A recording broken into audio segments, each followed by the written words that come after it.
Please remain standing for the Pledge of Allegiance and the National Anthem. I pledge allegiance to the flag of the United States of America and to the republic for which it stands, one nation, under God, indivisible, with liberty and justice for all.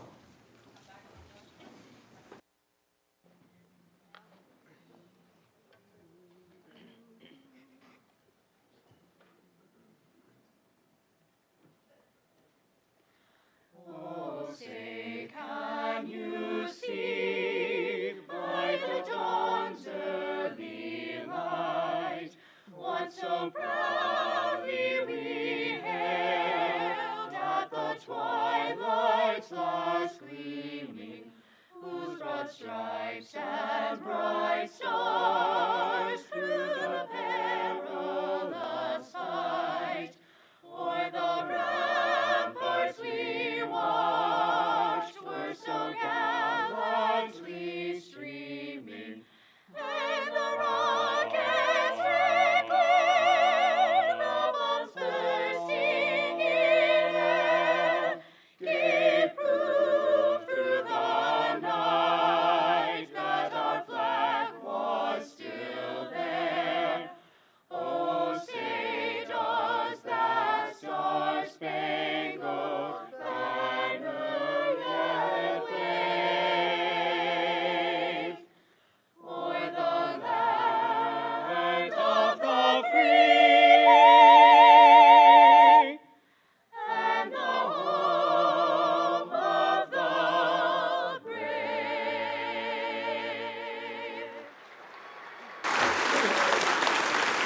Please be seated.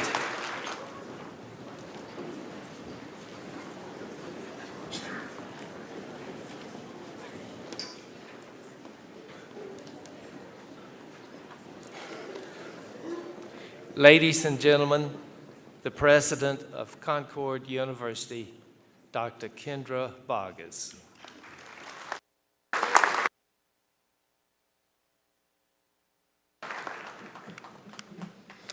Thank you, Grand Marshal Kreider, members of the faculty, parents, friends, alumni, distinguished guests, and members of the graduating class of 2015. It is my pleasure to welcome you to Concord University's commencement ceremony today. This is a long-anticipated day, one that graduates and their families will always remember, and one that they may celebrate in their memories for years to come. I would like to take a few moments to thank a number of persons and groups before we move ahead with today's ceremonies. Dr. Dan Kreider, thank you for serving again as Grand Marshal in today's ceremony and for your dedication as a Concord faculty member. Please join me in acknowledging today's excellent performance of Concord University Band, led by Dr. David Ball, and we'd like to recognize the wonderful music presentations of the Concords, led by Dr. Kelly Hudson, Director of Choral and Vocal Studies. Thank you.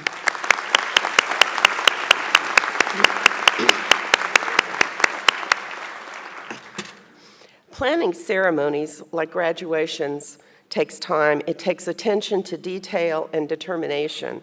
So I ask you to please offer a round of applause for the graduation committee's fine work in arranging these ceremonies. Twice every year, this court is also transformed, and I want to mention that Robert Curry, who's been in charge of setup for commencement, is retiring this year, and I want to thank him for all he's done and let him know that we are going to miss him. So thank all of you.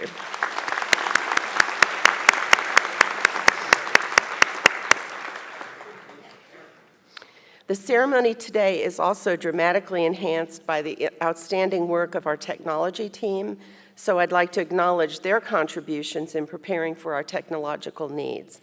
Thank you, tech team, wherever you are.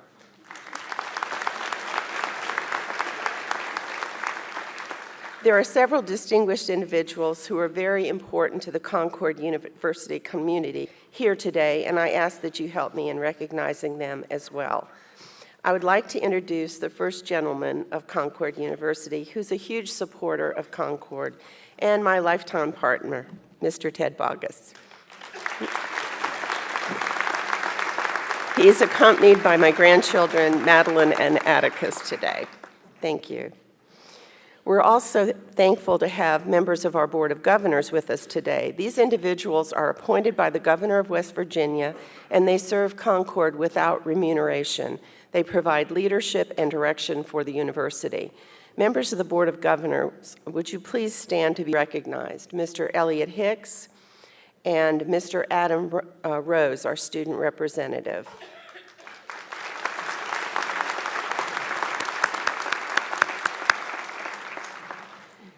We also have a number of legislators here today, and I'd like to recognize those that are not on the platform committee already. Representative Ron Miller, thank you for coming today.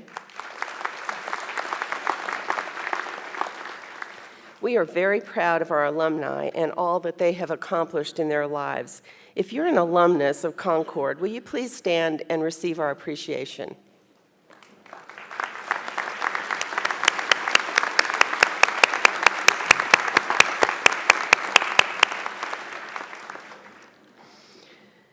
The ceremony also provides us an opportunity to recognize Concord's dedicated and accomplished staff members. Each day, they help us to create a lovely campus environment, and their combined efforts have helped Concord to continue to be known as the Campus Beautiful, as well as a campus that functions smoothly and efficiently. Please stand and receive our appreciation if you're a member of our staff.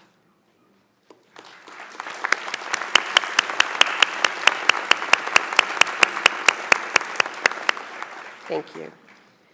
Finally, not least, I would like to recognize our educators, the researchers, the practitioners, and the scholars who serve our students and the institutions well.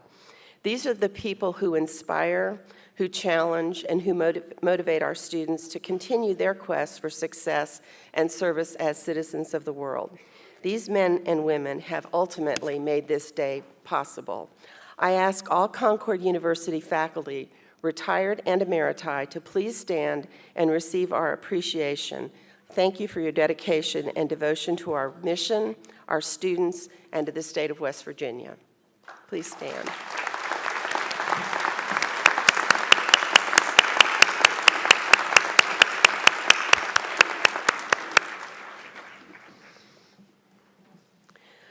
I'd like to ask you to recognize a moment of silence for a number of members of our community who are no longer with us.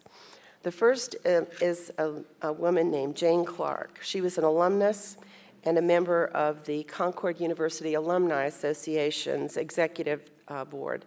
She served as teacher in both McDowell and Mercer counties and retired after 34 years of service. After she retired, she taught classes at Concord for an additional 10 years. She was an active member of the Alumni Association and volunteered annually in the West Virginia Math Field Day. George Ide, Jr. He was employed at Concord through Airmark Food Service and was a chef here at Concord for the past 6 years.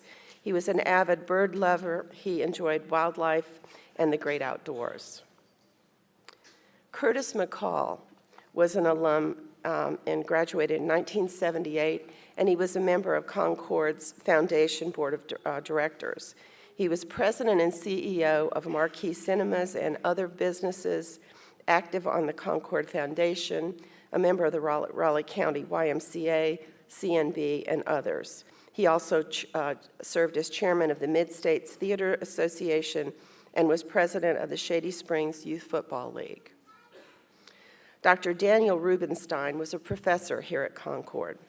He had a physics degree from the University of Illinois, a PhD in biophysics, and he worked as a research scientist in the field of aging at the VA in Baltimore. He served as an assistant professor of biology here and later taught biology, chemistry, and physics at Bluefield High School. And finally, Ski Thomas. He's an alum, a 1995 honor graduate of Mullins High School and a graduate of Concord in 2008. While at Concord, he was a captain of the debate team, and at the time of his death, he was working on his master's degree in accounting. If you'll please take a moment to remember these members of our community, I'd appreciate it.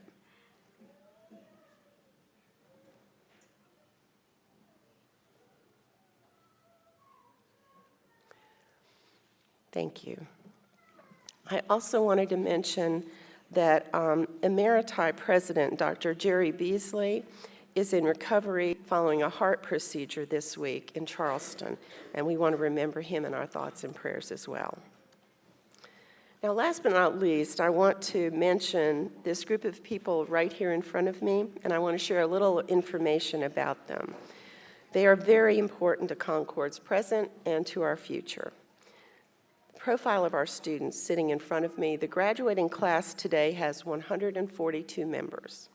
The youngest graduate is 20. The oldest is 79.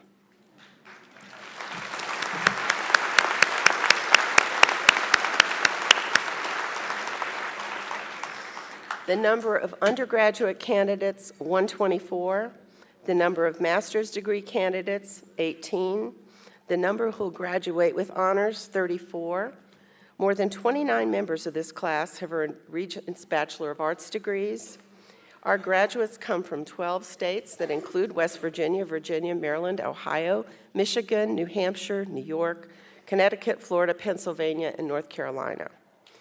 We have 4 international candidates, and they represent Brazil, Japan, Nepal, and Mauritania. The graduate from Brazil, Japan, and Nepal, their families are here from that far away, and they are Eduardo Filio, Ryuko Mura, and Palmo Gale. And so we appreciate them being here from a very, very far distance.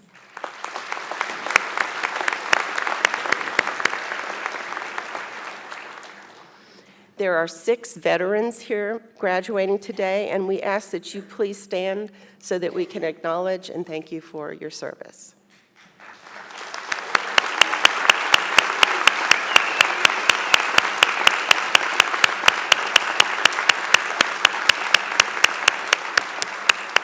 Thank you. We have a mother-daughter duo who are graduating. Tammy and Audra Haney are graduating with the Bachelor of Science in Education degrees. Both have earned early childhood special ed PreK-K degrees, and both are cum laude graduates. Would you please stand?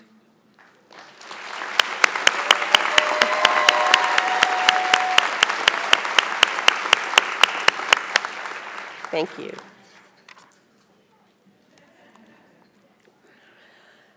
So again, welcome, and on this very special day, in this very special season of giving and thanks, I want to thank and welcome members of the Platform Party, our very special guests.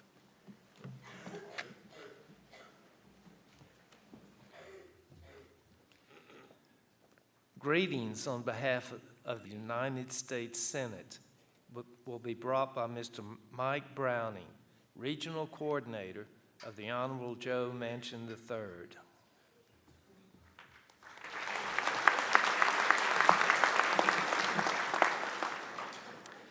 Thank you for allowing me to be here today. It's an honor to be back here at Concord. The senator was not able to attend today, so he sent me down instead. And I bring greetings. On behalf of the citizens of the Mountain State, and as your United States Senator, it is my distinct honor to congratulate the 2015 graduates of Concord University. Concord's mission has always been to guide and prepare the students of today to succeed in tomorrow's workforce. Ever-changing technology demands that we be prepared to learn this new technology and to not only keep up, but to get ahead so that we can continue to build a more advanced state and union. I truly appreciate the faculty and administrators who dedicate their careers to ensuring that Concord students receive an unparalleled education that will guide them toward their careers and to build the rest of their lives. It is also my privilege to recognize 2 outstanding individuals who are receiving honorary degrees. I congratulate my very dear friend Arthur Pete Ballard, receiving an Honorary Doctorate of Humanities. Pete is a 1953 Concord graduate and an acclaimed artist and educator who has received numerous distinguished honors throughout his career. I sincerely treasure our friendship, and it is an honor to congratulate him on this special occasion.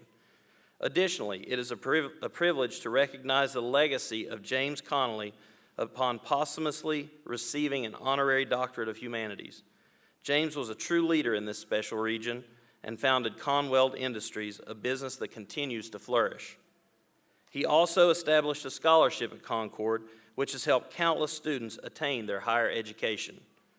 Again, I congratulate all of today's graduates. You are truly bettering our great state and nation by furthering your education. I am proud to join your friends, family, and instructors in celebrating this exciting milestone in your lives. Our home state is so special because our citizens are always looking to provide a helping hand to their neighbors and to make our state a better place to work, live, and raise a family. I invite you to continue to make a positive difference and give something back to your community. Please accept my best wishes for what is sure to be a bright future. With warmest regards, Joe Manchin III, United States Senator. Thank you very much.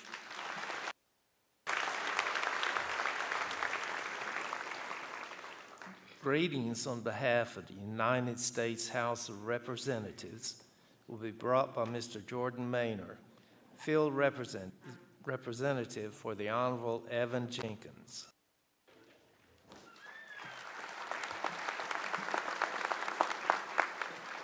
Thank you and good morning. I am Jordan Maynor. I am the field representative for Congressman Evan Jenkins, and on his behalf I would like to apologize for his absence, and in his absence I would also like to read a greeting. President Boggess, graduates, faculty, family, and friends, good morning. I offer my congratulations to our graduates for all of the hard work, dedication, and perseverance that brought you here today. This ceremony marks the culmination of years of study, work, and sacrifice, and the diploma you receive shortly will open many doors for you in the coming months and years. All of you are here today through the help of family, friends, and teachers. Some of those people are with us today, and I hope you'll thank them for standing by you. I thank them for supporting you in your journey. To our faculty, thank you for providing the guidance, knowledge, and support over the years. To our parents and guardians, thank you for encouraging our students to follow their dreams, pursue higher education, and meet new challenges. Graduates, your future is full of possibilities. I encourage you to pursue these opportunities and goals with the same vigor and energy you used to get here today. All of you have goals that will take you to new heights and dreams that will push you to even greater accomplishments. Armed with your education and determination, you are now prepared to go out into your communities and make a real difference. I hope you will use the talents and gifts that you have spent the last few years perfecting to meet that expectation. It is this spirit of service, this spirit of giving, and this spirit of community that has defined West Virginia and this great country. As you stand ready to go out into the world, I hope that you will remember all of those who have brought you to this point in life and do them the honor of meeting those expectations they have for you by giving back to someone else. Congratulations again on this wonderful day, and best of luck to your future. Thank you.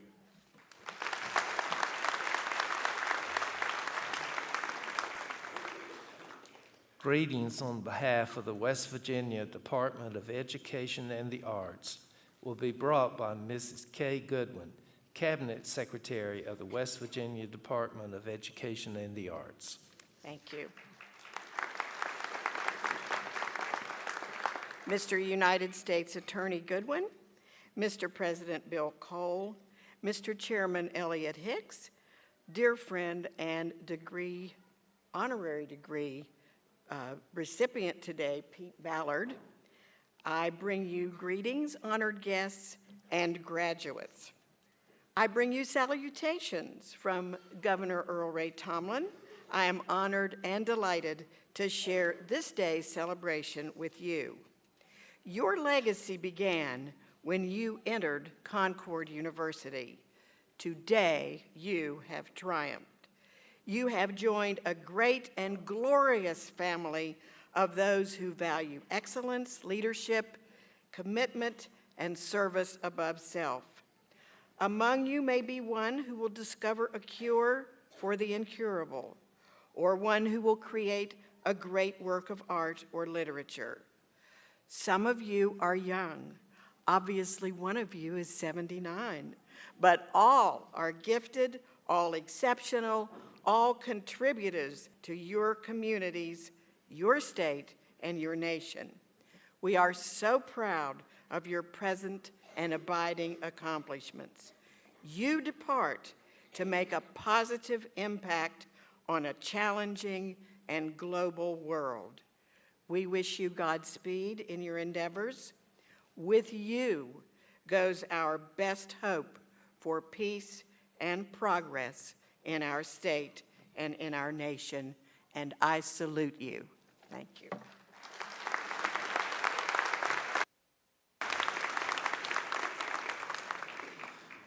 Greetings on behalf of the West Virginia Senate will be brought by Mr. Bill Cole, President of the West Virginia State Senate.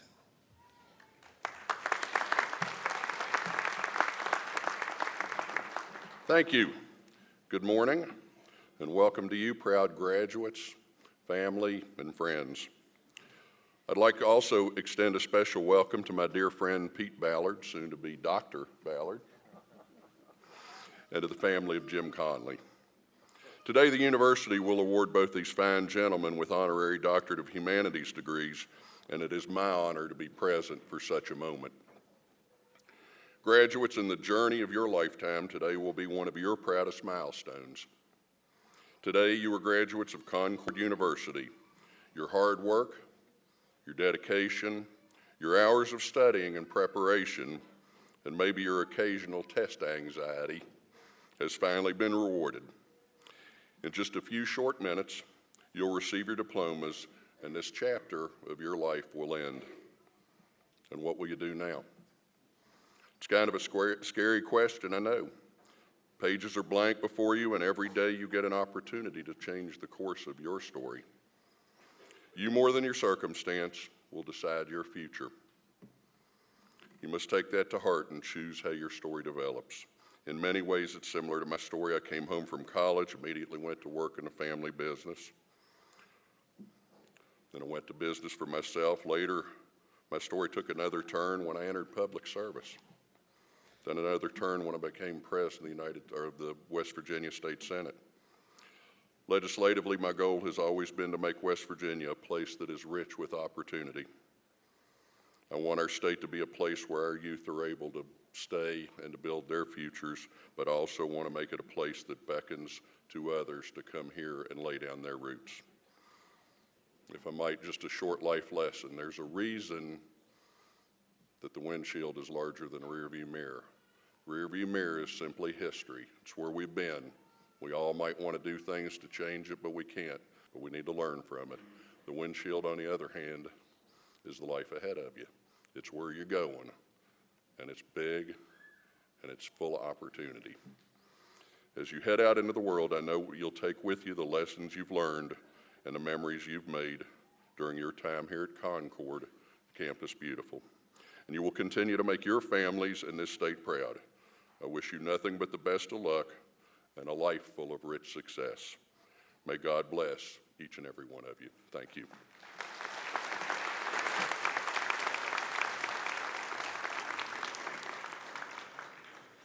Please welcome Mr. Elliott Hicks, Chair of the Concord University Board of Governors.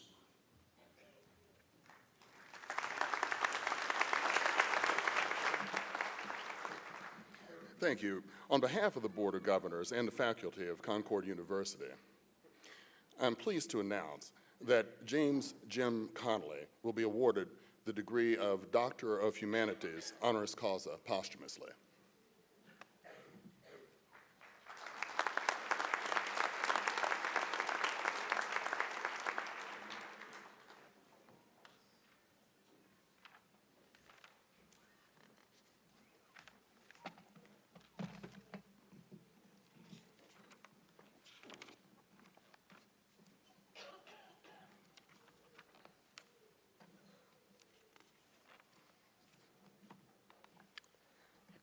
Sorry.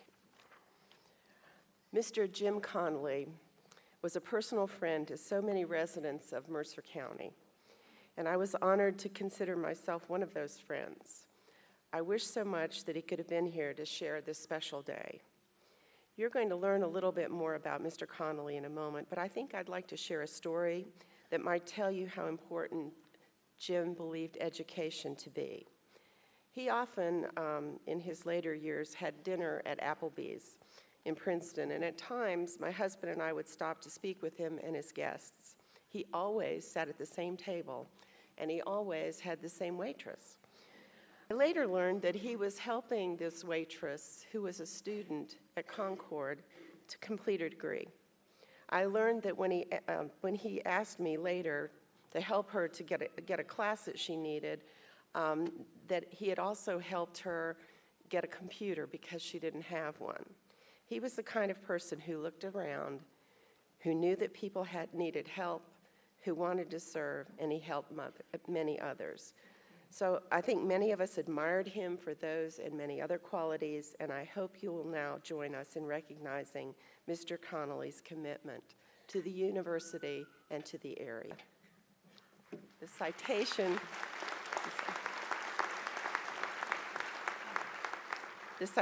for Mr. Connolly will be read by Dr. Peter Viscusi.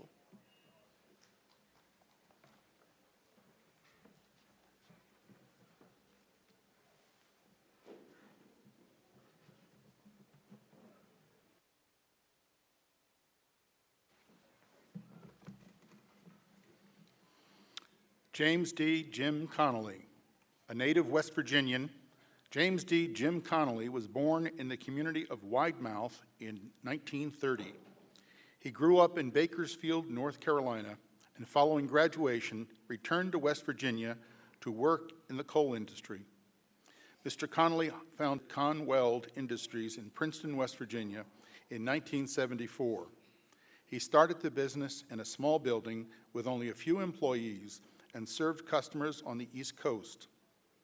Under his exceptional leadership, Conweld grew into an international business with more than 200 employees and offices and sales throughout the world. While Mr. Connolly did not attend college, his story illustrates how hard work, vision, and dedication can help create business success.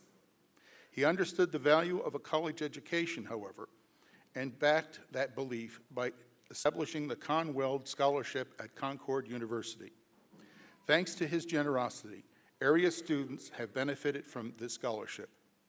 Mr. Connolly also served Concord as a loyal member of the Concord University Foundation Board of Directors. The foundation honored him in 2007 with the Award of Excellence for his outstanding leadership and commitment to excellence in education. His philanthropy and service extended to the community with membership on the Salvation Army Board, the Princeton Community Hospital Foundation Board, and the Buckskin Council of the Boy Scouts of America. He also served on the committee that helped plan, develop, and build the Princeton Health and Fitness Center. Mr. Connolly's many honors also include recognition in Who's Who of American business leaders and the Randy Brady Award for Outstanding Service from the Salvation Army. Mr. Connolly passed away in November 2014 in Princeton at the age of 84. When asked what words best describe Mr. Connolly, his family, friends, and employees would say persistence and commitment. He was known for his persistence to turn failure into success and a commitment to never give up. For his outstanding professional accomplishments and his dedication and generosity to his neighbors, Concord University posthumously confers upon James D. Jim Connolly the degree of Doctor of Humanities, honoris causa.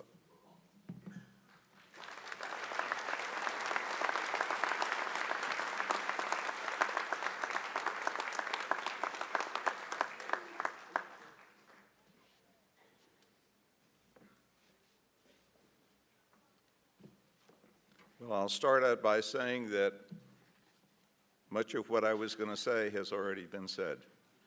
And unless you'd like to hear it a second time, I'm more than willing to go through that. First, I would like to say that on behalf of the Connolly family, we would like to thank the Concord University Board of Governors, the West Virginia Higher Education Policy Commission, the university faculty, staff, and students for this wonderful honor. Dr. Boggess recounted a story about Mr. Connolly, and maybe I could leave you with this. I have many stories, as does the Connolly family, and I think if I said too many of them, I would get very emotional. But he also, and I won't get into the details of it, he belonged to a club in Princeton known as the 10-cent millionaires. And I think at one time there were about 40 members of that club. And now I think they're down to 2 that are still alive. But they did many, many great things for the community in helping others. And they would meet at Burger Boy to have coffee on a Saturday morning. And one morning, Mr. Connolly overheard a conversation at the cashier about a woman that could no longer take her physical therapy, and she didn't have the money.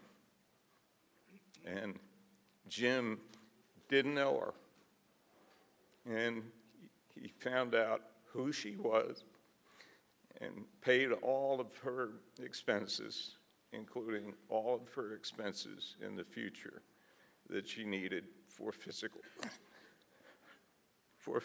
therapy. He was a wonderful friend to many, and a lot of people, I guess, knew Jim as a very successful businessman.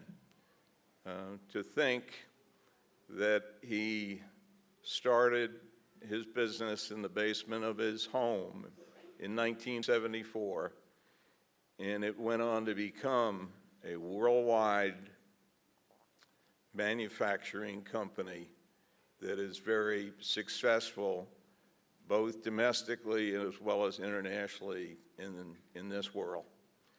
And when we talk about Jim, we talk about commitment and we talk about perseverance.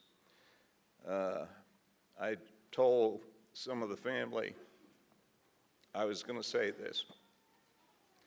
I saw Mr. Connolly go from walking to having a stroke to walking with a cane to walking with a walker to having to be in a wheelchair. I saw Mr. Connolly go from having eyesight to slowly but surely lose his eyesight completely. Never once during that whole time did he ever give up. I'll tell you, graduates, he's a good example to remember. Thank you.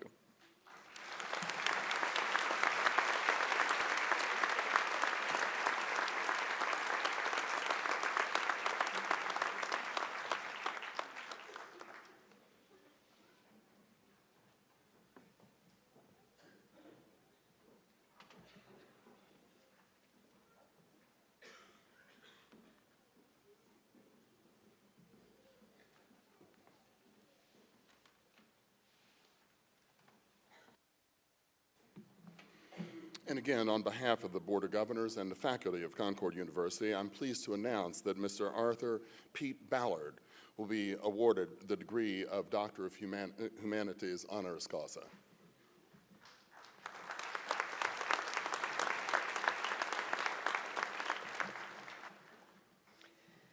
Mr. Pete Ballard is a wonderful, interesting, generous, and engaging gentleman who has lived a remarkably exciting life.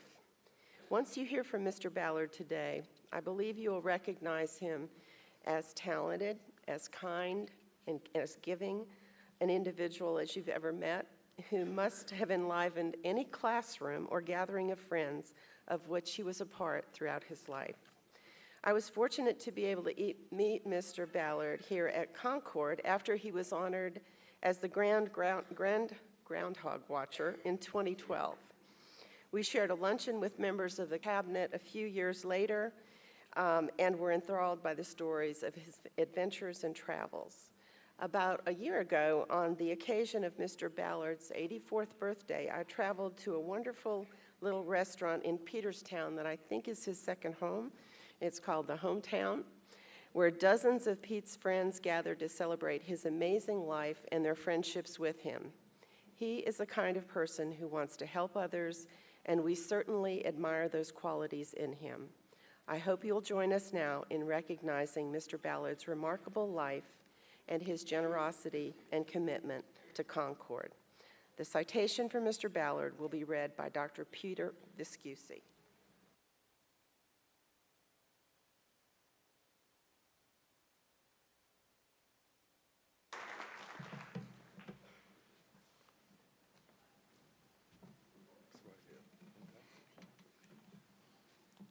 Arthur J. Pete Ballard, your life has been an adventure, inspired by dedication to and passion for education and the arts.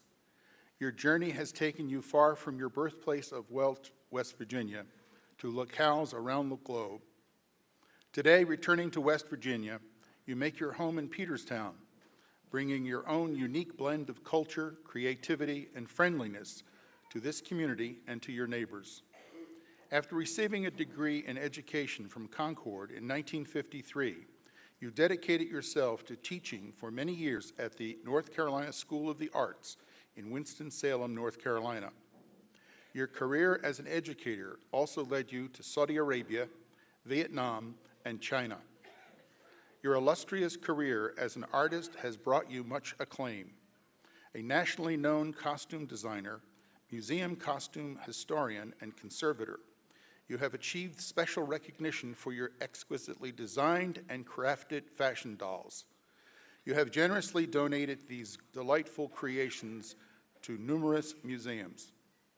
In the area of civic involvement, you are commended for your service as board chairman for Coal Heritage Highway Authority of West Virginia and commissioner on the West Virginia Archives and History Commission and the West Virginia Commission on the Arts. The recipient of many honors, you are among the outstanding educators in America and have received the Order of the Arts and Historical Letters from the West Virginia Division of Culture and History. The Concord University Alumni Association honored you with the Golden Alumnus Award and for your contributions to the life and culture of West Virginia. You received the title of Concord University's Grand Groundhog Watcher.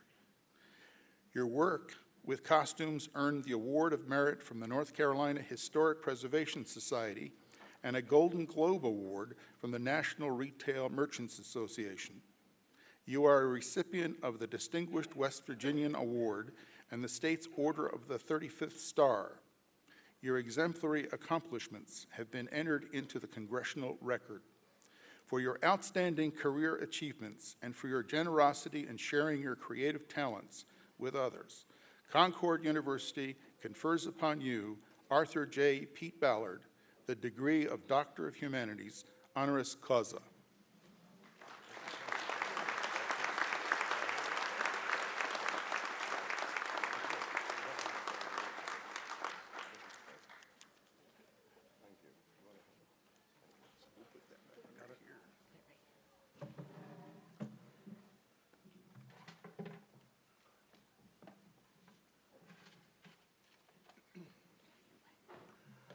Thank you. Wow, what a morning to say thank you to our great Board of Governors for this extraordinary gesture to me. And may I also take a minute to share this time with the Connollys. Albeit posthumously, I do congratulate you and all that. I do have to say thank you to our extraordinary President, Dr. Vargas, and her extraordinary staff, and the rather extraordinary Connie Shoemate of the library. And since extraordinary seems to be the operative superlative of the morning, I'll go on with it. When I first came to Concord in 1949, I got here right under the wire. 2 days before closing, I was in Sarasota, Florida at the Ringling School of Arts and decided waking up every morning to an empty canvas is not the way I wanted to spend the rest of my life. Albeit it was a darn good school and still is. I found that the only university left to me in West Virginia that still opened its doors was Concord. I had 2 days to get out of Sarasota. In those days, everything was still after the war, and we all had to go by bus. Try it sometimes. It was all night. I called my cousin, Colonel Ballard, whom you may remember, some of you were, to meet me at Bluefield. He dropped me off at exactly 11 o'clock. I got to the registrar's office, wrote my little check, and did all the business one does. And at 12 o'clock, they closed, so I made it. At the same time, I met three of the most extraordinary people probably I have ever met, who were my teachers. Frank Stein, who was head of the drama department, the wonderful Lauriane Sarve, who was head of the art department, and Madge Bengert, who was speech and English. Now, as it happened, I told them, I'm not too interested in the arts anymore. I've had 2 summers of arts, and I've decided I want to spend the rest of my life as a classroom teacher, period. The arts can be over here, but I'm going to be a classroom teacher of the good kind we had in Welsh, from the time I entered the 1st grade to graduation. I did become that. It was a lot of work, but I made it, thanks to Madge Bingert and the curiosity of life and its twists and turns. I wound up in Saudi Arabia, teaching English as a second language. It was the gravy train of teaching with no taxes. I had the world open to me at a time when the world was at peace, and what a whomping good time I had. I ran around the Middle East like a 3-year-old with wild abandon. I knew everybody.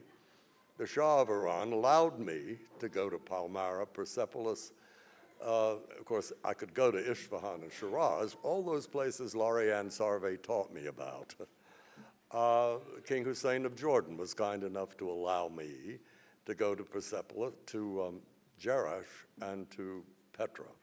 And Petra, and Petra. If you've never been to Petra, go see, what was it, Indiana Jones and the Last Crusade? Or go to Petra, it's open now. At any rate, it was a wild world, and it was marvelous. In running around the world, I tried to get to China, but China was closed like a bank vault, and I never could get in until 20 years later, one more Saturday morning by telephone, China came to me and invited me to China to teach English as a second language at the University of Beijing for a year. It's amazing how it all works out.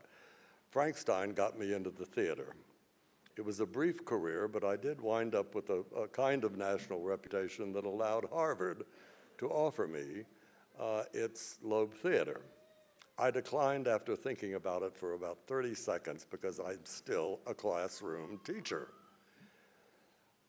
After I finally found the job I really wanted in North Carolina, teaching art schools, students, English, I got into a whole museum career, very successfully, backed by the Metropolitan Museum's Institute, Costume Institute.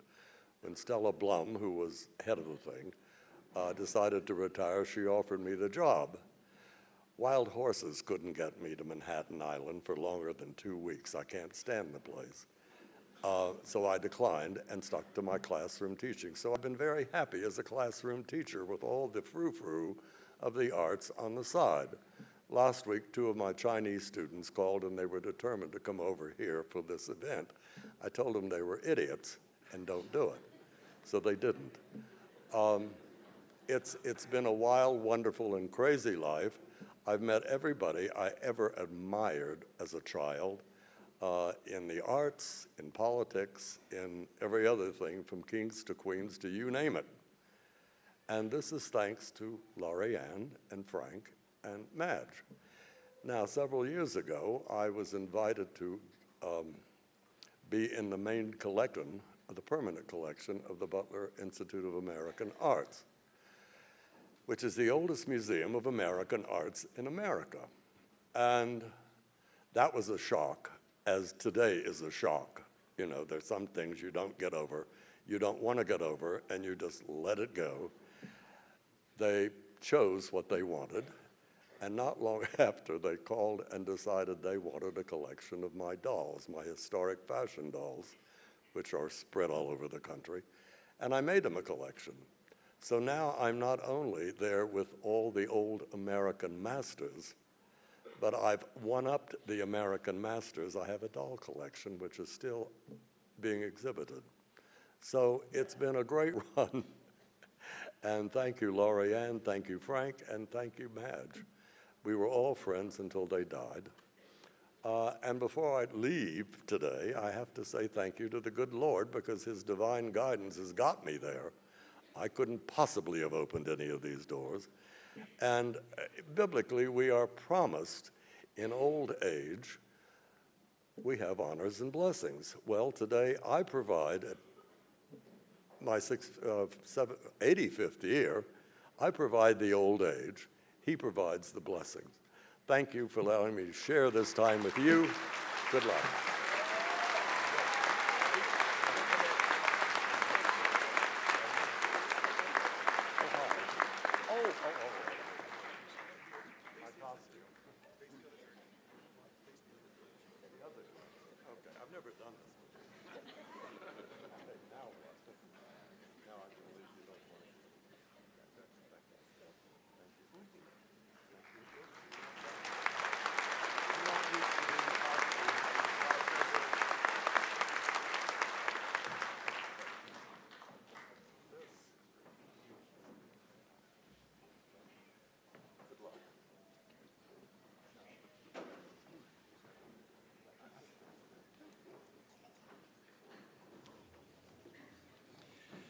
Greetings on behalf of our keynote speaker will be brought by Mr. Booth Goodwin II, United States Attorney for the Southern District of West Virginia.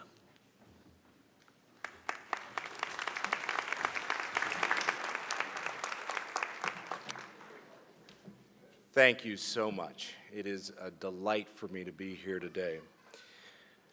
Distinguished guests, members of the faculty, family and friends, and of course, graduates. I am happy and honored to join you on a day of high spirits and richly deserved celebration. Your faculty and your administration have told me wonderful things about you this morning. You are a remarkable group. You've accomplished great things, many in the face of great adversity. To anyone who says America is a nation in decline, that our young people are soft and uncompetitive, I'd say this: come to Concord University, and I'll show you 142 graduates who are guaranteed to change your mind. Let's stand up and give these new graduates a round of applause.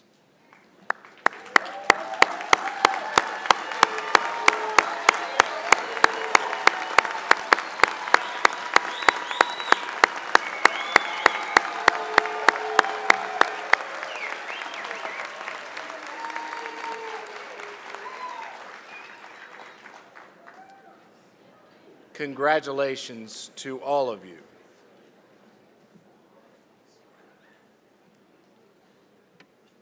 But as impressive as you are, class of 2015, you know you didn't get here alone. You're here because moms and dads and family members set an example and made sacrifices to get you here.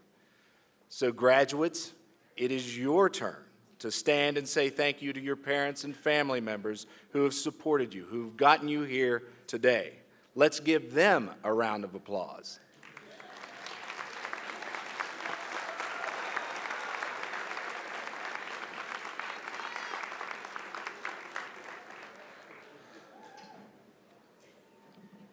Now, one reason we're here today is to look back and celebrate your achievements.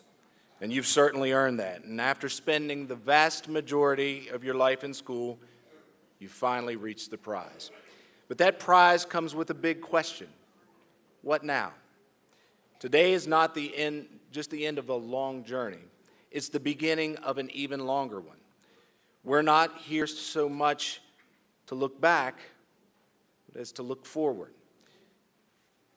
So what now? It's not an easy question. I'm going to be completely frank with you. Many people never figure out the answer. In just the time I've been the United States Attorney for this district, my office has prosecuted doctors, lawyers, pharmacists, successful business people, elected officials, people who once upon a time sat exactly where you are, diploma in hand, a whole world of opportunity ahead of them. Happily, I get to see the other end of the spectrum. I get to work with judges and law enforcement officers, agents, prosecutors, exceptionally talented men and women who have devoted themselves to service. Taken together, those experiences put me in a very unusual position.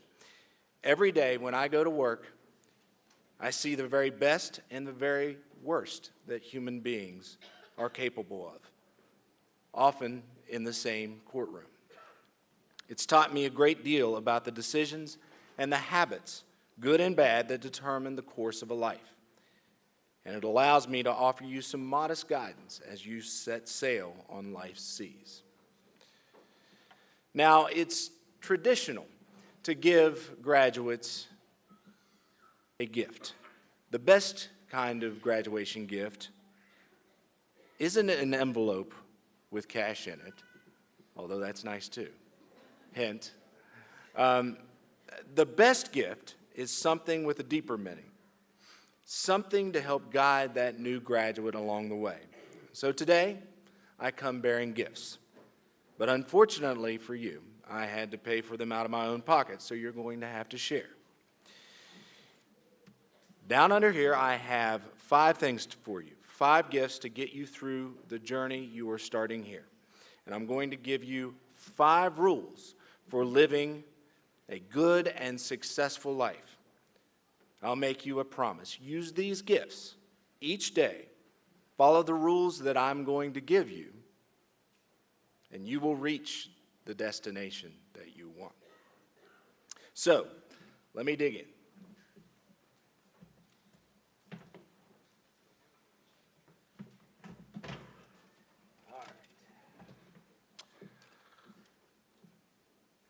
The first gift, a telescope. You can't go where you want to go in life without knowing where you're going. The telescope, the long view, is a way of clarifying the things that really matter. What do you hope will be said about you when you reach the end of your journey in this world? Do you hope people will say you were a faithful friend, that you accomplished something of lasting value? Or do you want them to say you were fun at parties? I can tell you what I want. In the long run, I hope people say Booth Goodwin was a good husband, he was a good friend, a good dad, that he did the right thing, not the easy thing, and that he left his state, his community, his nation in a better place than he found it. So every morning when I get up, I think about the telescope for a minute. I forget about the little things that only matter in the short term. And I reset my sights on that ultimate goal far out into the future. So, rule number 1, take the long view. All right.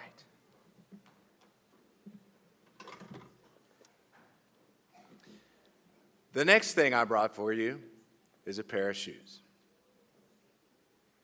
Yes, shoes. And rule number 2 is always put yourself in the other person's shoes. Success in life requires success in relationships, personal and professional. And no relationship can ever succeed if you don't understand where the other person is coming from. Let me give you an example from my own work. Now see, I'm a prosecutor, and I want to ask you, what would happen if I go to court on Monday and I say, ladies and gentlemen of the jury, you should convict the defendant because I'm Booth Goodwin, and I say so. Thank you very much. And I sit down. Well, of course I'd lose. I can only succeed at my job if I put myself in the jury's shoes. I can't make them do something just because I want them to. I have to invest time to see the case through their eyes. I have to think about the evidence the way they think about the evidence. You'll find the same thing in whatever field you may choose. The most successful business people are the ones who can step into their customers' shoes and understand what they want. Your personal life is the same way. If you think you can be successful in marriage without understanding your spouse's point of view, then let me tell you, you haven't been married. So, my third gift is a mirror. And the rule is this: every day, take a long, hard look in the mirror. Take a long, deep, honest look at yourself. What are your strengths? What are your weaknesses? What do you need to do to get better? The mirror matters because success requires constant self-improvement. Today, you get a diploma, but you only know a tiny fraction of what you need to know to succeed. And from now on, no one will sit you down in a classroom every day and tell you what you need to know. You're on your own. Honest self-assessment is one of the hardest things a person can do. Look at yourself in the eye and admit you're falling short in some critical area of your life.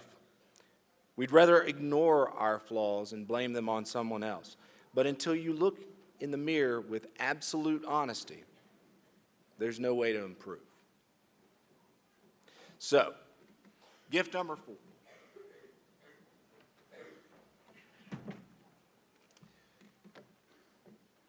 Gift number 4 is a hard hat.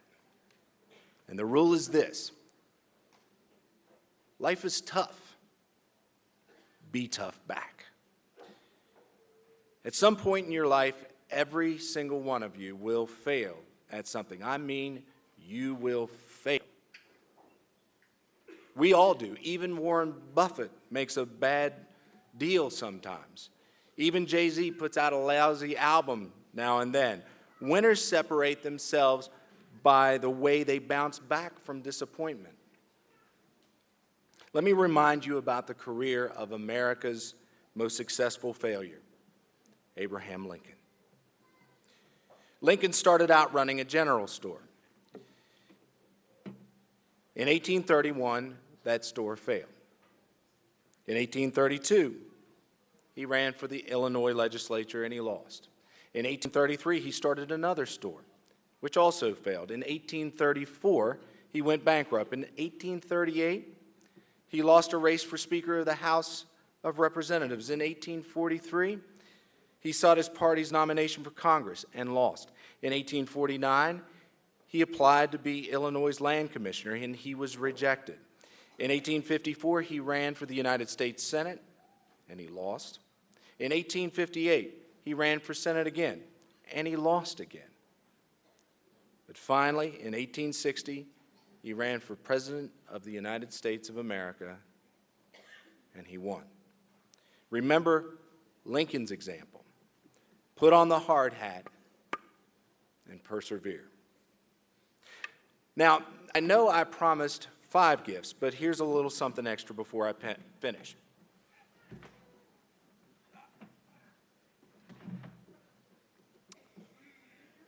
to piggy bank. Save something for a rainy day. There's nothing wrong with not having designer jeans or a brand new car. Sorry, Mr. President. For a great while, I drove a car older than you, and it got me around just fine. My last gift for you is the most important.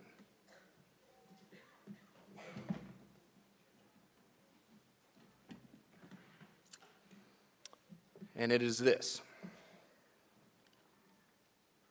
It's a compass. When in doubt, check your own moral compass and do what it tells you to do. Even if you know where you want to end up in life, the road between here and there can be a long one and hard to follow. There will be times when you have to do what's right, even when it's not convenient. So I'm going to leave you with what might seem like ancient history. You see, back in 1955, in Montgomery, Alabama, city buses were segregated by race. Only white people could sit in the front. African Americans had to go to the back. An African American seamstress named Rosa Parks got on the bus one evening after a long day's work and sat down in the front of the bus. The driver said, "That's whites only, ma'am. Move to the back." So Rosa Parks had a choice to make. She could do the usual thing. She could do the convenient thing and go to the back of the bus. But her moral compass told her otherwise. And Rosa Parks said, "No, I believe I will stay right here." She was arrested, and the store where she worked fired her. But she inspired her community to do something unprecedented, or as Mr. Ballard said, extraordinary. The day of her trial, 40,000 people boycotted the Montgomery bus system. They hitched rides or they walked to work, some of them over 20 miles, and they kept doing it for 381 days, every day for over a year. They were arrested, they were shot at, they were firebombed, but in the end, they won, and the buses of Montgomery were desegregated. That is what I mean by a moral compass. Somewhere on your journey, I promise you, you will be badly tempted to compromise your integrity so that you can get ahead, or just because it's convenient. Here is the message that I want to leave you with. Always trust your moral compass, even when it's hard. If your moral compass is pointing you off a cliff in your job or otherwise, don't hesitate. Step on the gas. No job is worth compromising your integrity. So let me repeat the promise I made you at the beginning. Use these 5 gifts every day. Follow these 5 rules, and I guarantee you a life that you will be proud of. Take the long view in life. Always put yourself in the other person's shoes. Look in the mirror honestly each and every day and strive to improve yourself. When life is tough, when it knocks you down, get back up and always follow your moral compass. Congratulations to all of you. I wish you the greatest success as you set off on life's journey. May God bless you, and may God continue to bless the great state of West Virginia.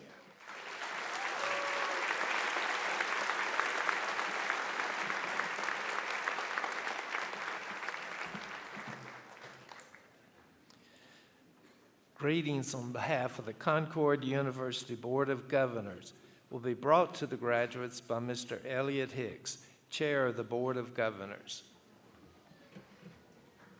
Thank you very much. Good morning to our honored guests, to graduates, to faculty and friends. I'm here and I'm very happy to provide you greetings from the Concord University Board of Governors. You know, fear has become an overwhelming part of our dialogue today in our country. We see things happening overseas, and we worry that those things may come to our shores. We see things happen in our country, and we worry that those things may come to our neighborhood. We see things happen in our neighborhood, and we worry that those things may come to our door. Worse yet, there are some who seek to fertilize and nurture fear in our lives, to make us afraid, perhaps thinking that we'll take refuge behind them and follow them instead, that that's the path to avoid fear. You know, fear is a weapon. Fear pushes us toward behavior that we would never consider in its absence. Fear is negative and it's belittling. People don't act wisely in the face of fear. People give up their values in the face of fear. People give up their reason in the face of fear.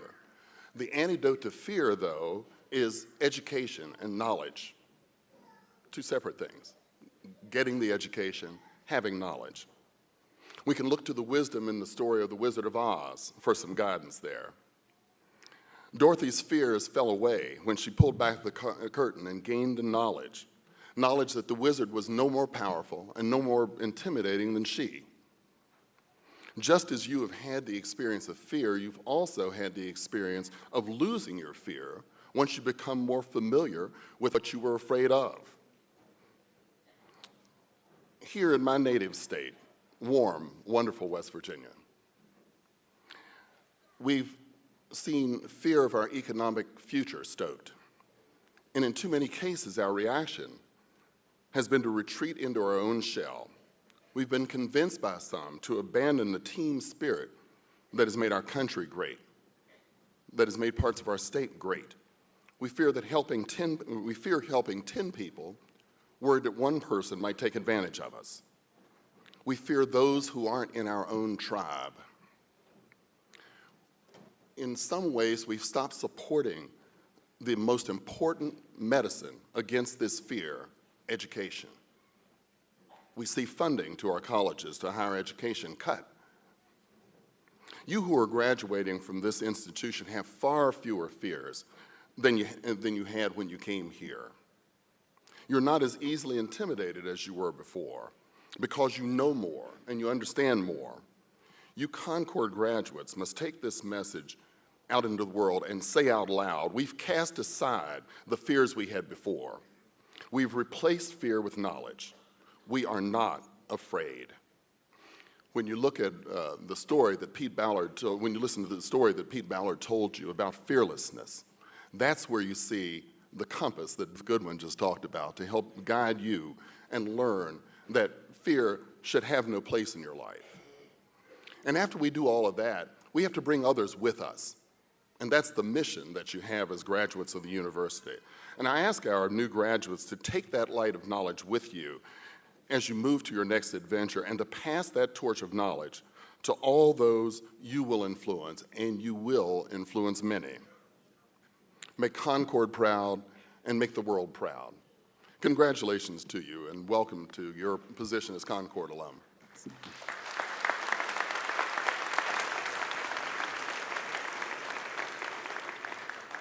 Greetings on behalf of the Concord University faculty will be brought to the graduates by Dr. Susan Williams, President of the faculty.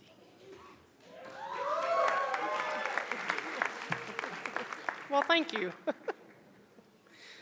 I'm sure you're really excited to have another opportunity for a lecture from one of your professors. Students, families, friends, loved ones, and distinguished guests, on behalf of the Concord University faculty, I thank you for joining us today, and we are so proud of you who are graduating with us today. And I know you didn't want to hear another lecture, but unfortunately, when you least expect it, even 5 years from now, you're going to hear Dr. Hill's voice in the back of your mind, or one of the many Dr. Williamses who are at the university. But we're going to hear your voices too, and just as we have worked very diligently to shape you, you have shaped us, and we're grateful for what you've shared with us. So today, I'll thank you for sharing your journey with us, We're honored to know you. We look forward to sharing your future journeys and hearing about your successes. Please stay in touch with us. And we wish you deep and heartfelt congratulations. Thank you.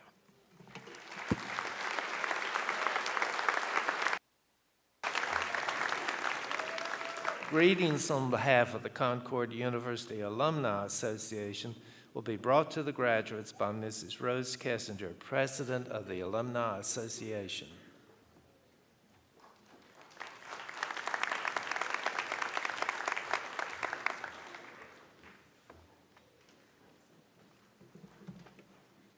Extend greetings to all who are with us here today, and especially from the Alumni Association, I extend greetings to you, the graduates, who are now the newest members of the Concord University Alumni Association. Congratulations.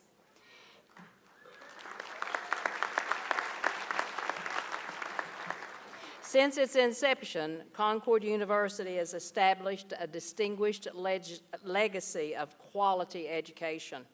Concord provides rigorous programs which prepare students to pursue various graduate study and career options and to assume leadership and professional roles in a multicultural society. Ultimately, Concord University measures its success by the fulfillment that its alumni find in both their lives and in their careers. We seek your feedback on your experiences here and sharing of new experiences and challenges that will help our institution move ahead. The mission of the Alumni Association is to organize and conduct activities that will perpetuate pleasant memories and friendships among alumni, faculty, staff, students, and friends of the university. The association engages in activities that support the growth and development of the university. We are charged with enlisting alumni talents and resources in the preservation and promotion of Concord's image, tradition, pride, and status as an institution of excellence. As a token of our congratulations, your Alumni Association is providing you with a copy of Life After School. Also be mailed the latest edition of the Alumni Magazine and a miniature diploma, which a book with tips on transitioning from university life you may carry in your wallet. You are automatically members of the Concord Alumni Association through June of 2016. At this point, there are various membership packages available, which are affordable for all. Your alumni dues help us to manage Concord scholarships, form new alumni chapters, and support on-campus events for alumni, such as homecoming and the alumni banquet. We encourage you to take part in all the activities of the association. You can keep up with events and happenings at Concord through Facebook, Twitter, LinkedIn, Flickr, Pinterest, Instagram, YouTube, and anything else they may invent before you guys are finished with your careers. We also have an alumni website which keeps up with the events on the campus, and you can also read the Alumni Magazine there. Whatever you choose to do, choose success. We know from our experiences that when you leave this institution or further education, we, the alumni, wish you are prepared to be successful in your endeavors. A very successful CEO recently shared his tips for success at the Concord Foundation dinner. He said, number one, work hard. Number two, treat people fairly. And number three, pay it back. I think that's exactly what former president of Concord, Joseph Marsh Sr. meant when he said, come to learn, leave to serve. You have come to learn. You have accomplished that. You're going to get a diploma here in a few minutes, I promise, that's going to show everybody that you have earned that right. Now we challenge you as alumni of Concord, go forth and serve. Congratulations to you all, the newest members of the Concord Alumni Association.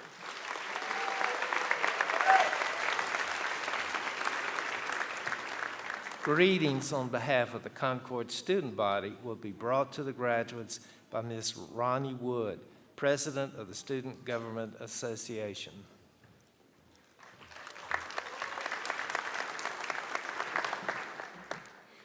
On behalf of the Concord University Student Government Association, I'd like to give you a hopefully quick message to the graduating class. I had a really hard time deciding what I would say, to be honest, but I decided on something that I kind of think about a lot on my own journey to graduation. Sometimes it's really hard thinking about how far you've come when you're trying to think about how far you still have to go. But you've made it this far. You've gone through multiple years of college, lots of finals weeks, and who knows how many cups of coffee to get this far. But you did it, because all the years of hard work, you're here. You're about to earn a college degree, eventually. You've kept up with classes in addition to work, a family, love life, whatever else you may be in, and you're still here. You've survived everything that's been on your plate, and you've made it. Who knows what you're gonna do next? Some of you might go to graduate schools. Some of you might go straight into the workforce. Some of you might not know what you're gonna do next, but that's okay, because you've proven that you can do it. You've proven that you can make it. You've balanced life and school, and no matter what your GPA is, you've come out on top. If you can make it here, you can make it anywhere. I know that this has been pretty short, and I'm sure a lot of you probably appreciate it, but I do have one last thing to leave you with. If you know me, you know I'm a really big Harry Potter fan, so it makes sense that I'm going to do this. But something that Albus Dumbledore said really sticks with me. He said, happiness can be found even in the darkest of times, if one only remembers to turn on the light. Remember these words as you go on through life. Congratulations.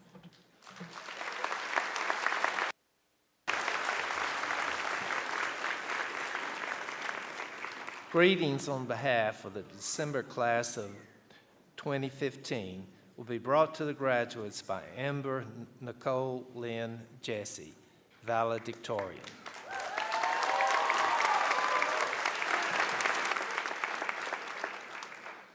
Here's to the crazy ones, the misfits, the rebels, the troublemakers, the round pegs in the square holes, the ones who see things differently. They're not fond of rules, and they have no respect for the status quo. You can quote them, disagree with them, glorify, or vilify them. About the only thing you can't do is ignore them, because they change things. They invent, they imagine, they heal, they explore, they create, they inspire. They push the human race forward. How else can you stare at an empty canvas and see a work of art, or sit in silence and hear a song that's never been written, or gaze at a red planet and see a laboratory on wheels? While some see them as the crazy ones, we see genius, because the people who are crazy enough to think they can change the world are the ones who do. Apple, under the guidance of Steve Jobs, created the Think Different advertising campaign, which used this quote in an iconic television commercial in 1997. I turned 4 that year. Pictures of my birthday party were taken with a Kodak disposable camera. We used a road atlas for directions to the beach, and our extended family called to say hello with a landline phone. Flash forward 18 years, and all of those tools are on one device that fits neatly into my pocket. To say that our lives have been revolutionized would be an understatement. But these transformations, among many others, did not occur because people were content with their world. They occurred because people, just like you and me, chose to embrace, change, and make their mark upon the world. They chose to think differently. For most of our adolescence, we were told that the world is the way it is, and we were expected to live our life inside that world. We attend school, and then we're asked to select a major when we reach college. After that, many people try not to leave this limited space that we feel we're confined in. We're supposed to quietly excel at our jobs, have a family, and save money for retirement. But we're capable of so much more. During our time at Concord University, we've learned much more than facts and skills in our various content areas. We've learned to be problem solvers and critical thinkers. We've been asked to question things we thought were permanent. We've been challenged. In our years at Concord, we've been urged to step out of our comfort zones. We've engaged in discussions about issues that may or may not have a definite solution. We've had the chance to meet people from all walks of life who have exposed us to new ways of thinking and new experiences that we may not have encountered otherwise. We've grown as scholars and had fun with our classmates along the way. But most importantly, we've been encouraged to think in all that we do, to think differently. When you leave the campus beautiful for your final moment as an undergraduate student, I hope you enthusiastically embrace your future. I hope you choose to change the world you live in and make it better. As we walk across this stage today, our opportunities for influencing and molding life are immeasurable, if only we choose to think differently. Because the people who are crazy enough to think they can change the world are the ones who do. And in true Elle Woods fashion, congratulations, class of 2015. We did it!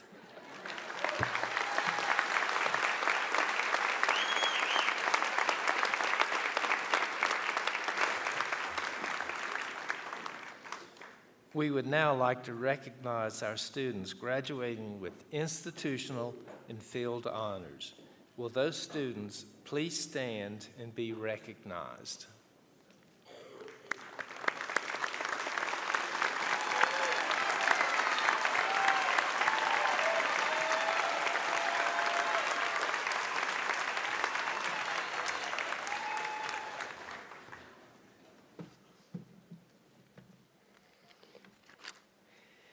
Graduates, the time is here. I want to thank all of the speakers who came today and offered greetings to each of you. And I want to say to the graduates, as you move ahead and you walk across the stage, it might be a good idea to remember a quote by Eleanor Roosevelt, who said, "The future belongs to those who believe in the beauty of their dreams." Don't ever, ever, ever give up your dreams. They will lead you to joy, sometimes to despair, to finding ways to overcome obstacles, to developing toughness, to survival, to happiness, to success, and it is well worth it if you're following your dream. Congratulations to each of you. We're excited to watch each of your next steps. Thank you.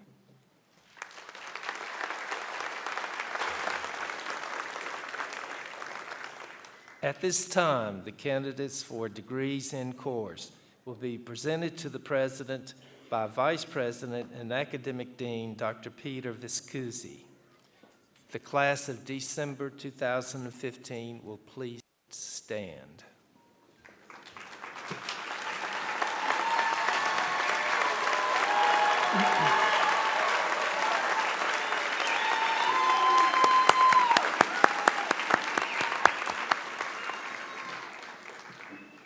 President Bogus, pending the submission of semester grades, the ladies and gentlemen standing before you have fulfilled all the requirements for either the associate's degree, the bachelor's degree, or the master's degree as prescribed by the Concord University Board of Governors and the faculty of Concord University.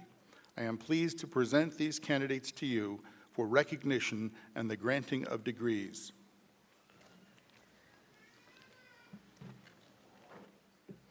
Thank you. By virtue of the authority vested in me by the Board of Governors and the laws of West Virginia, and on behalf of the faculty of Concord University, I hereby confer upon you the appropriate degree you have earned in accordance with the testimonials you are about to receive, and I declare you worthy of all the rights, privileges, immunities, honors, and signal obligations here and elsewhere belonging to this degree. The class of December 2015 will please be seated. The audience will please refrain from applause until all graduates have received degrees. The graduates will now come forward to receive their diplomas in the order indicated in the commencement program. Although official diplomas will be available or mailed to graduates in the near future, all participants will receive appropriate documents today from division chairs assisted by Ms. Carolyn Cox, Registrar. Dr. Peter Viscusi will announce each of the graduates.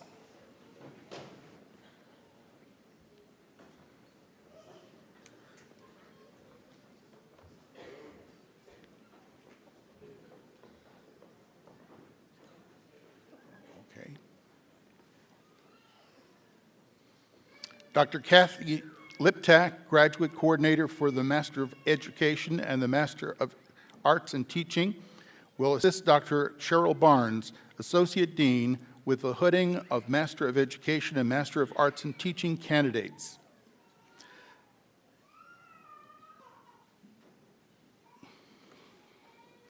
Ann Elizabeth Baker, Master of Education, Cognate Reading Specialist.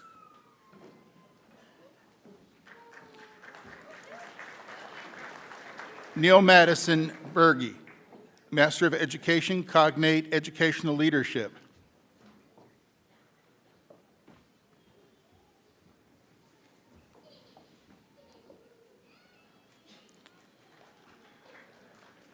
Amber Jo Calloway, Master of Education, Cognate Reading Specialist.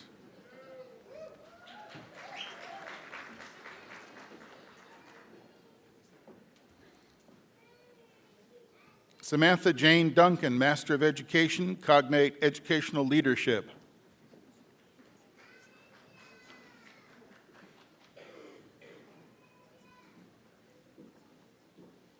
Mary Lindsay Evans, Master of Education, Cognate Special Education.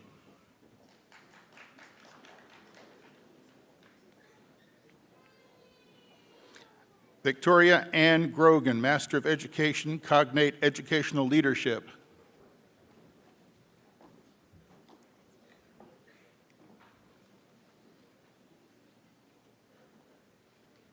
Savannah Hope Holt, Master of Education, Cognate Reading Specialist.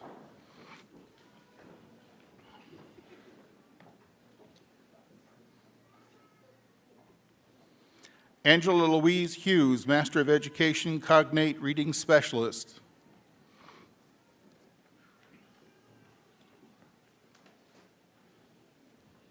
Heather Lawson Jordan, Master of Education, Cognate Reading Specialist.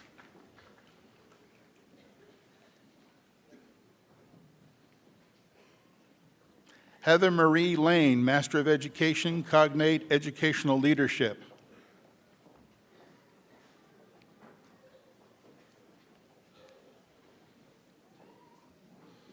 Eric James Lester, Master of Education, Cognate Educational Leadership.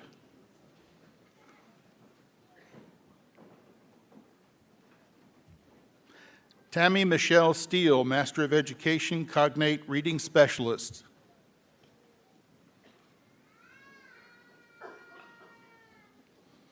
Leanne Dawn Taylor, Master of Education, Cognate Educational Leadership.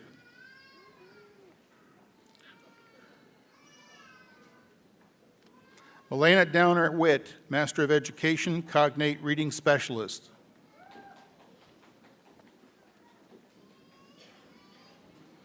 Amber Leanne Woods, Master of Education, Cognate Reading Specialist.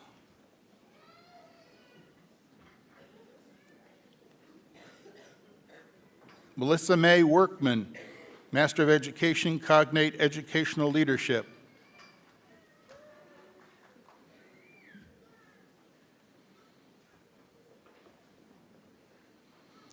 Dr. John David Smith, Director of the Master of Social Work program, will assist Dr. Cheryl Barnes, Associate Dean, with the hooding of Master in Social Work candidates.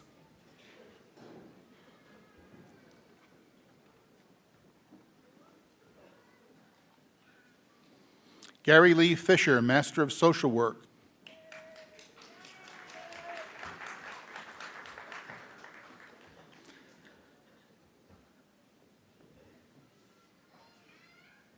Marsha Faye Phillips, Master of Social Work.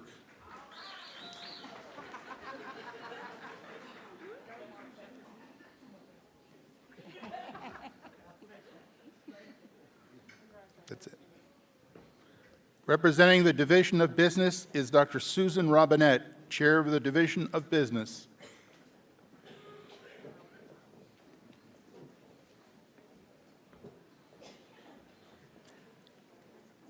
Katie Jo Cole, Bachelor of Science in Business Administration, summa cum laude, concentration, marketing management. Palmo Gale, Bachelor of Science in Business Business Administration, concentration, accounting.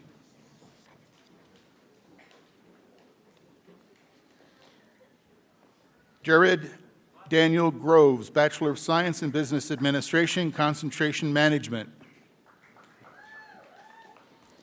James Mason Harvey, Bachelor of Science in Business Administration, Concentration Accounting. Alan Lee Johnson, Bachelor of Science in Business Administration, Concentration Management.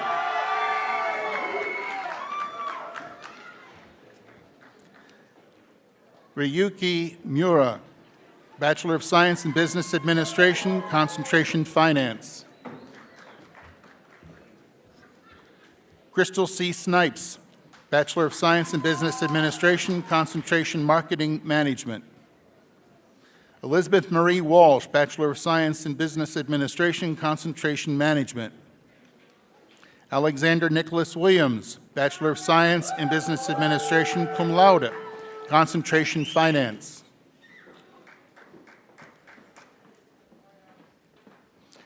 Representing the Division of Education is Dr. Richard Drugish, Chair of the Division of Education. Christina Lynn Allen, Bachelor of Science in Education with honors in elementary education, teaching field elementary education K through 6. Christopher Aaron Aragast, Bachelor of Science in Education, magna cum laude, teaching field social studies 5 through adult. Michael Lee Bailey, Bachelor of Science in Education, teaching field general science 5 through adult. Caitlin Renee Colagroso, Bachelor of Science in Education, cum laude, teaching field early childhood, special education pre-K to K. Lakin Jade Croy, Bachelor of Science in Education, teaching field elementary education K through 6. Audra Marie Heaney, Bachelor of Science in Education, cum laude, teaching field early childhood, special education pre-K through K. Tammy Lynn Heaney, Bachelor of Science in Education, cum laude, teaching field early childhood, special education pre-K through K.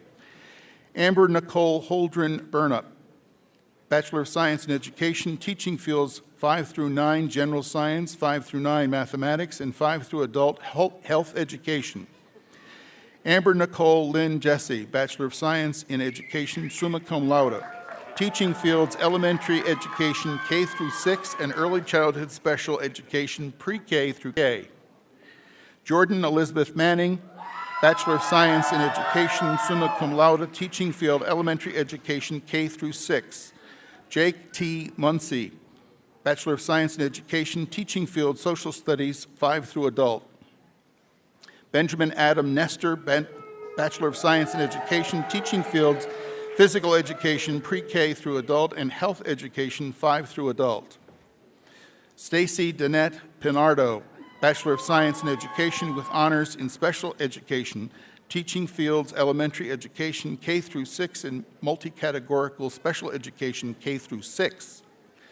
Brianna Nicole Ryder, Bachelor of Science in Education, teaching fields elementary education K through 6 and multi-categorical special education K through 6. Gary Wayne Saylor II, Bachelor of Science in Education, cum laude, teaching fields physical education, pre-K through adult, and health education 5 through adult.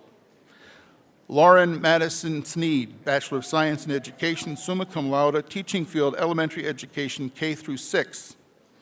Autumn Brooks Stella, Bachelor of Science in Education, teaching field elementary education K through 6. Lauren Nicole Stevens, Bachelor of Science in Education, magna cum laude, teaching field mathematics 5 through adult. Bachelor of Science, magna cum laude, major mathematics comprehensive.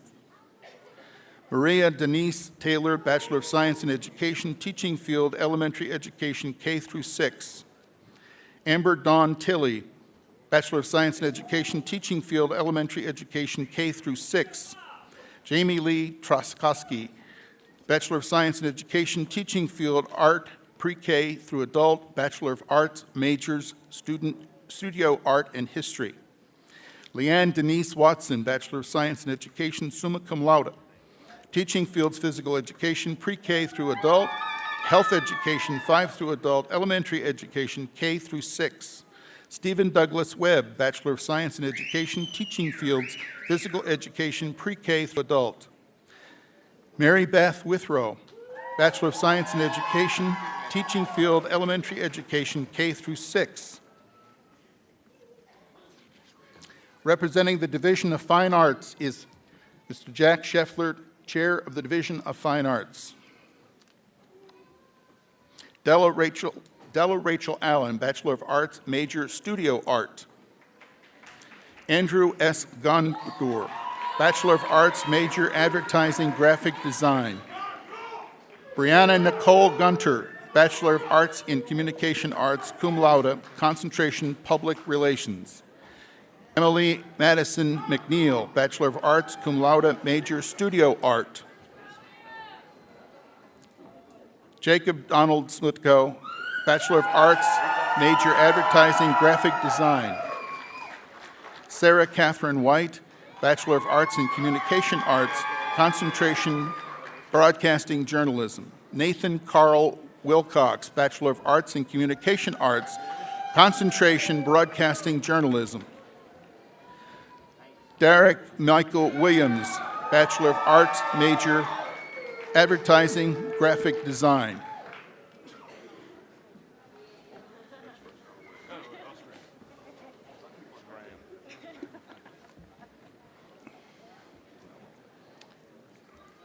Representing the Division of Humanities is Dr. Charles Britchford, Chair of the Division of Humanities. Samantha Renee Bennett, Bachelor of Arts, magna cum laude, majors English professional writing, English journalism, English creative writing. Michael Shane Horton II, Bachelor of Arts, major English literature. Jennifer Kathleen Mann, Bachelor of Arts, major English literature. James Samuel McClellan II, Bachelor of Arts, major history. Andrea LaRae Rollins, Bachelor of Arts, major English creative writing. Hunter Rico Walker, Bachelor of Arts, cum laude, major Spanish. Jordan Dominique Weitzel, Bachelor of Arts, magna cum laude, major history.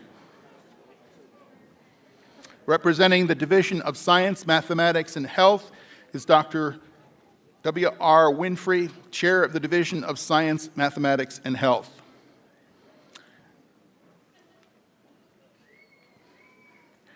Bryna Marla Adair, Bachelor of Science, major Biology, pre-professional. Eric Stephen Arrington, Bachelor of Science in Environmental Geosciences. Savannah Joanne Ballingy, Bachelor of Science in Environmental Geosciences, summa cum laude. James Edgar Dayton, Bachelor of Science, major Biology, pre-professional. Michael Ray Green, Bachelor of Science in Environmental Geosciences. Mark Philip Gunther II, Bachelor of Science in Computer Information Systems, magna cum laude.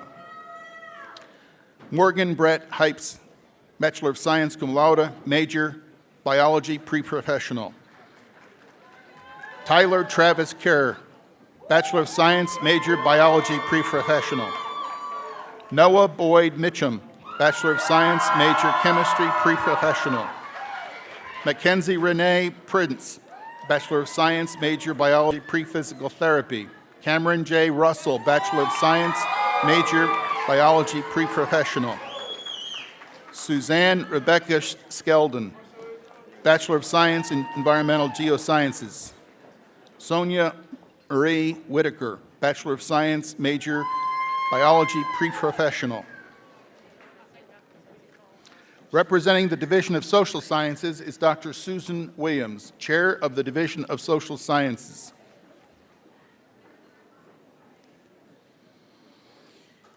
Amber Lynn Bevins, Bachelor of Science in Recreation and Tourism Management, cum laude. Concentration, tourism planning and promotion and hospitality management. Victoria Page Boardwine, Bachelor of Science, psychology major. Rachel Michelle Bohannon, Bachelor of Arts, major psychology. Kelly Ann Booner, Bachelor of Arts, major psychology. Colby Aaron Church, Bachelor of Science in Recreation and Tourism Management, concentration Hospitality Management. Jordan Blake Calfee, Bachelor of Arts, major Psychology. Ebi Bakrin El Muaid, Bachelor of Arts, cum laude, major Geography. Keith Trelil Ferguson, Bachelor of Science in Recreation and Tourism Management, concentration Sports Management. Eduardo Luis Gama Filio, Bachelor of Science in Recreation and Tourism Management, concentration Sports Management. Crystal Rachel Frost, Bachelor of Social Work. Jeremy Ralph Getzendanner, Bachelor of Arts, cum laude, major History. William Henry Greathouse, Bachelor of Science in Recreation and Tourism Management, concentration Sports Management.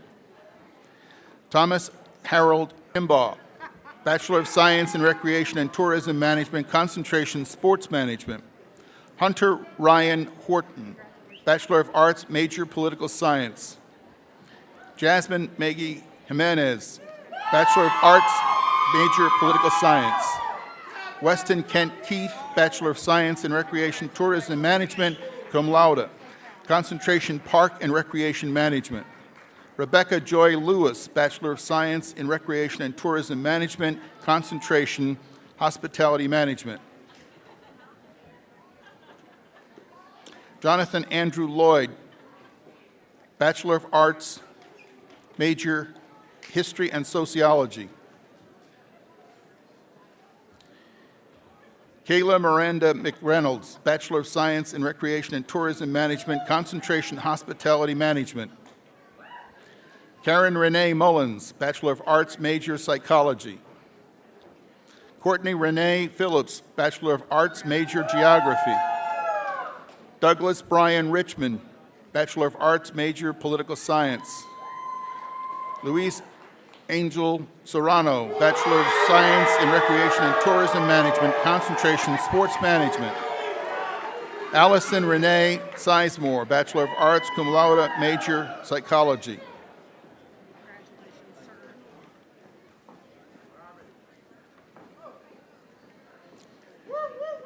Representing the Division of Interdisciplinary Studies and Regents Bachelor of Arts is Dr. Cheryl Barnes, Associate Dean.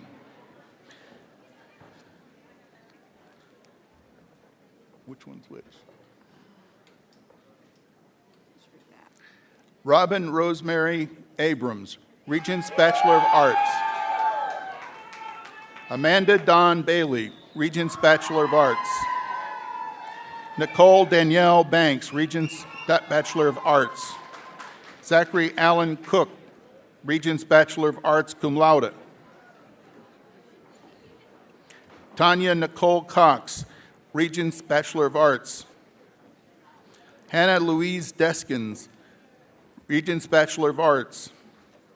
Eddie Marie, it's Edie, isn't it? Eddie Dockery, Regents Bachelor of Arts. Charles Donald Dunford, Regents Bachelor of Arts. Curtis Jason Gibson, Regents Bachelor of Arts. Christopher Dwayne Gill, Regents Bachelor of Arts.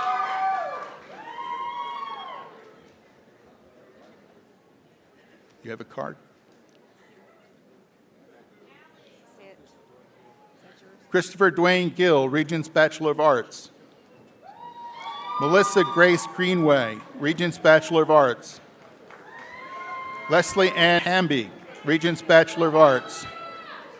Jody Dale Bryson Hobbs, Regents Bachelor of Arts, emphasis Early Childhood Development. Timothy Brent Leather, Regents Bachelor of Arts. Marie Louise Meadows, Regents Bachelor of Arts, magna cum laude, area of emphasis History. Caitlin Megan O'Neill, Regents Bachelor of Arts. Robert Hannibal Salisbury, Regents Bachelor of Arts. Michelle Lynn Schrader, Regents Bachelor of Arts, cum laude. Michelle Lynn Shoemate, Regents Bachelor of Arts. Nicholas Allen Spradlin, Regents Bachelor of Arts. Daniel Garrett Swinney, Regents Bachelor of Arts. Marcus Rashad Walker, Regents Bachelor of Arts. Taylor Nicole Wilburn, Regents Bachelor of Arts. Jordan Danielle Wright, Regents Bachelor of Arts. Aaron Heath Young, Regents Bachelor of Arts.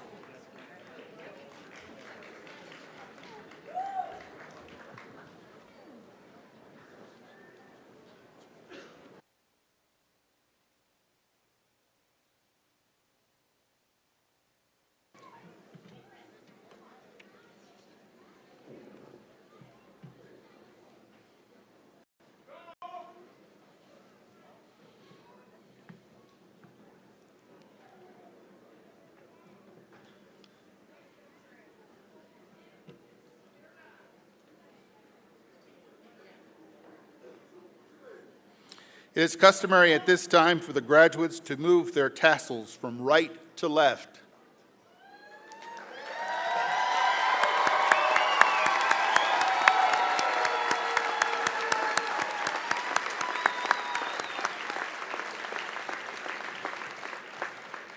Congratulations, you are college graduates.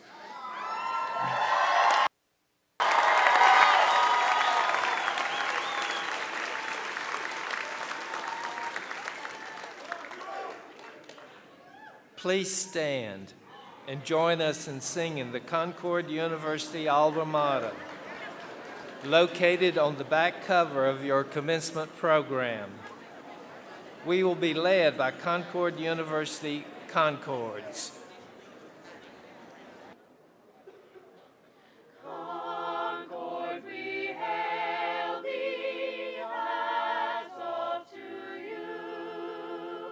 Ever you'll find us loyal and true, firm and undaunted, always will be. Hail to the school we love, is a toast to thee.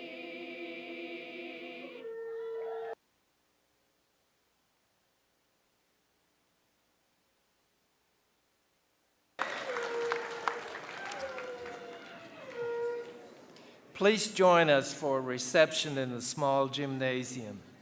Graduates and faculty will remain standing for the recessional. The audience may be seated.